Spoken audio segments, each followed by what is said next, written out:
What up? Welcome to another edition of whatever this is. I don't even know what day it is as far as sheltering in place goes, but we'll have to find out. I wanted to kind of talk about something more on the serious side today because it's so important to me, and if you know me personally, I love to talk about mental health. I'm a mental health advocate just because I've gone through a lot of my own personal struggles, and right now, with people being in isolation, you just hanging out at your house with the same people, surrounded by the same things. I can totally understand how your mental health might be taking a dive or a hit here. So I want to talk about that and how because I have lived in isolation a bit. I have lived off the grid a bit. I have gone days, sometimes a little over a week, without talking to a single person. I mean, face to face, anyways. Um, and I am somebody who has struggled and continues to struggle with mental health. I'll be honest. I'm somebody who takes antidepressants. Somebody who sees a psychiatrist and a therapist. And so I wanted to share with you the things that I do to not just cope, but to thrive in everything that I do. And that includes living off the grid, that includes being sheltered in place. So normally I don't like to do this. I actually have some notes because I thought this was a serious thing that I wanted to talk about. So a couple things that I wanted to define and for you to understand uh, how to build this in your life. I think that there's two different things that you need. There's a support system that you need to build, and there's a support group. A lot of times people throw everything under the idea of a support system, but I think that there are two totally different things. And I think that not one is better than the other, but I feel like you need both, and you need to distinguish the two for them to work well. With a support system, that's like the system, the things that you have that keep you going, the things that you have that are almost like routine, or the things that you get to look forward to. That's what I call my support system. They're not people; they're more like things and activities.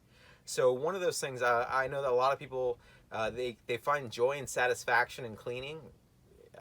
Beyond me, if that's you, more power to you. But that's not me. But one of the things from the people that I do know who enjoy that and it helps them, it's kind of like their support system. They'll do it every single day.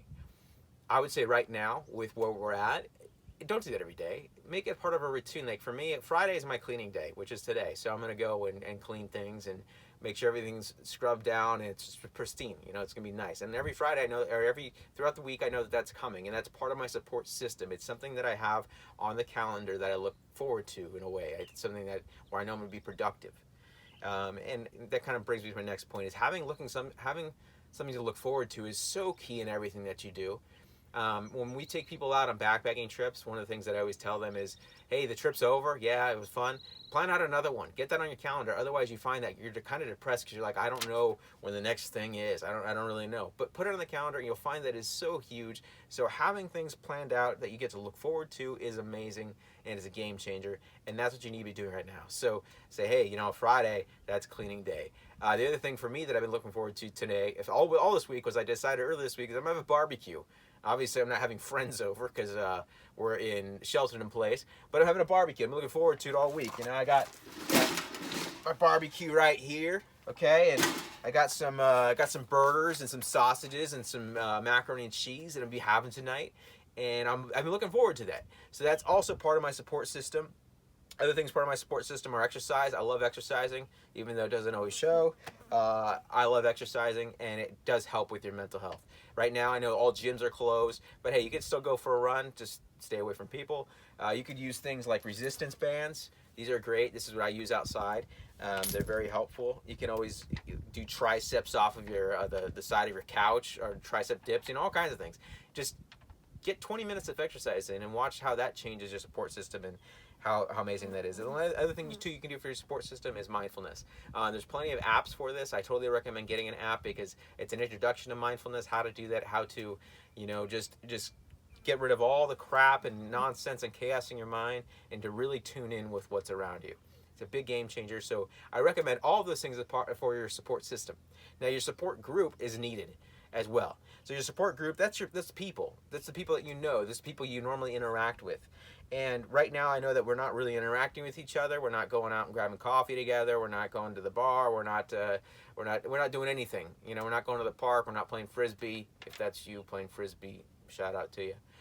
We're not doing those things.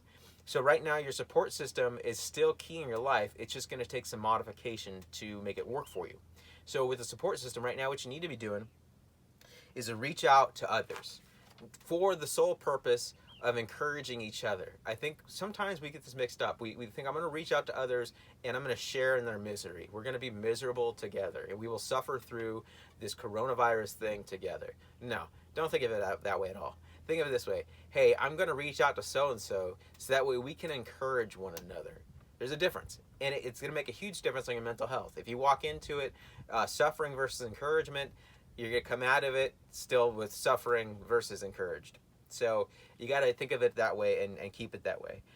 So support each other, be positive about it. And then what I've been doing is before I go to bed, every single night, I kind of like write down the things I did that day. And then I also write down 2 names. I'll write down 2 names of people that I have not talked to in a long time, 2 names of people that used to be a big part of my life.